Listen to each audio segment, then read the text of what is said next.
So this is what happened after I took one of those blank passenger side dash panels and used the hole saw on it to make the arrangement for the gauges. There's more to it though.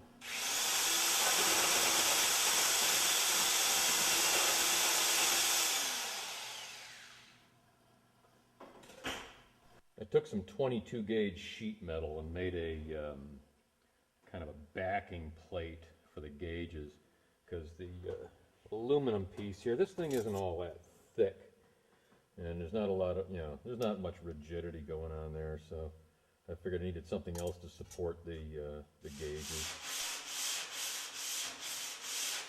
All right, so I pretty much got all the dents pounded out of the tailgate, and now just putting a little skim coat of plastic on it to smooth it out, and we'll see how it looks. I'll get it all sanded down and get some primer on it, and find my low spots and my high spots, and hopefully it's not too bad.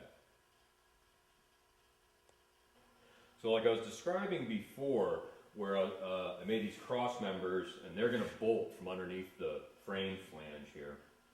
I'm going to take, I had a weld angle iron onto the side, so I'm going to take and weld the angle iron right to the cross members once everything's lined up and exactly where it belongs.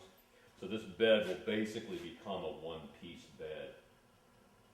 And then the flooring, I'm going to use wood with the regular strips, just like a conventional step-side bed. But the wood will lay on top of these cross members.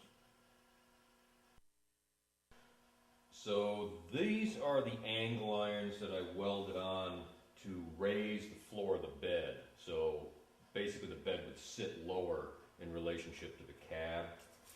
And I had to, it was about about 3.5 inches that I had to raise the floor up, and then so the bed would sit down.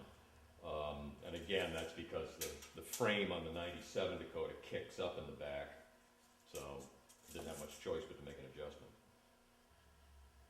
All right, so I was working on getting this fender wet sanded. That's how I like to do my putty. I'm a big believer in wet sanding for that stuff. And it's pretty well set. I got a couple of high spots here, which actually might be a low spot there, but I think they're high spots there. And I'll get some more primer on it, and I'll figure out what I have to do with that, whether I got to fill out a little more or tap these down and fill again. But this fender, this was the one that was all beaten up. It was just full of dents, and so it's gonna be okay. It's actually gonna be better than I thought it was gonna be. There's still evidence in here of how dented this thing was. You can see where I was pounding on it. I had to pull a big dent here, dents all through here. Here was a piece that was so bad I cut a little section out of an old fender out back and fixed that. This was all dented. Yeah, this thing was a mess. Yeah, so this piece here was pretty much Swiss cheese, but making these bends, I've got to bend this at a 90, basically, then bend it back again. So I've got to bend here and here to create this. So I use little pieces of angle iron and vice grip clamps, and you kind of create little bending breaks, where you need them. Because I'm not building this truck to be a show vehicle. That was never my intention. It was pretty much just to be a driver, really. But there's a certain level of quality I want, but I'm also doing it on a limited budget. So if there's a real auto body guy watching this, or a fabricator or street rod builder watching this going, God, what is this crude guy doing? This is ridiculous. I'm just working with what I got. But I think probably the majority of the people that are watching this thing, or have been following it, are probably working in their backyard the same way I am. So, there's ways of pulling off stuff and not really compromising quality, but, you're also not, you're not going out and writing $10,000, $20,000 checks to people for an engine and, this kind of stuff. I can't do it, and probably most of you can't. So, this is what we're going to have.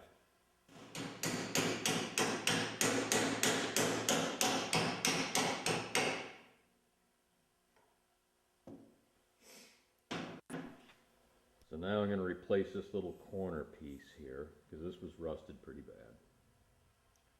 And you'll notice I did this in 3 pieces. There was one piece up here, one piece along the center, and then this corner. And what I did was cut out areas that were severely rusted. I didn't want to get up any further. This is the end. This is the piece we're doing now. You can see the holes. See? Got a lot of holes in it. I didn't want to get any further up into the flat part of the door than I had to, because, I mean, guys that are really good at this, they could weld across there and never warp that door at all. With my luck, no matter how careful I am, I'll wind up warping it. And it's a big flat area. I don't want to warp it. So I'm going to try and stay down here on this curve as much as I can and below this curve if possible. So little by little my door bottom repair here is taking shape. And there's 2 pieces required to do it. There's this piece that has to weld to the inside of the door, and then there's this piece which is basically welded to the outside of the door.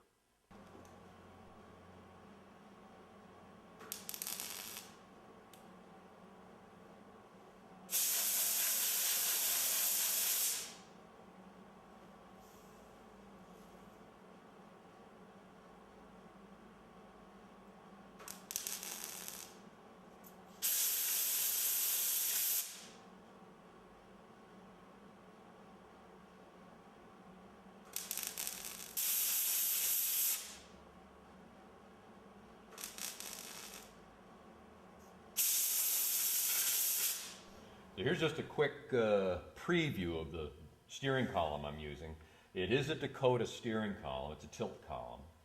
And I just didn't want to have the ignition switch in the steering column. I didn't want the wiper switch on the directional. I didn't want that stuff. It always, I don't know. It's not what I wanted.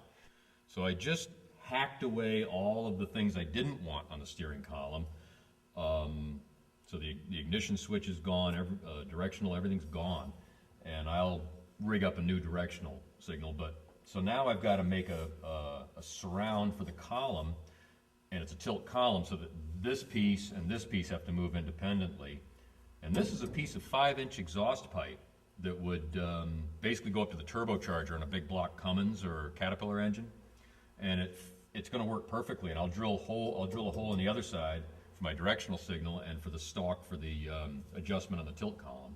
And then this I'll just probably make out of smaller diameter pipe and figure out how far I want to hide it and all the rest of it. But that'll work out pretty good. And this will all get painted. You'll never know it was exhaust pipe.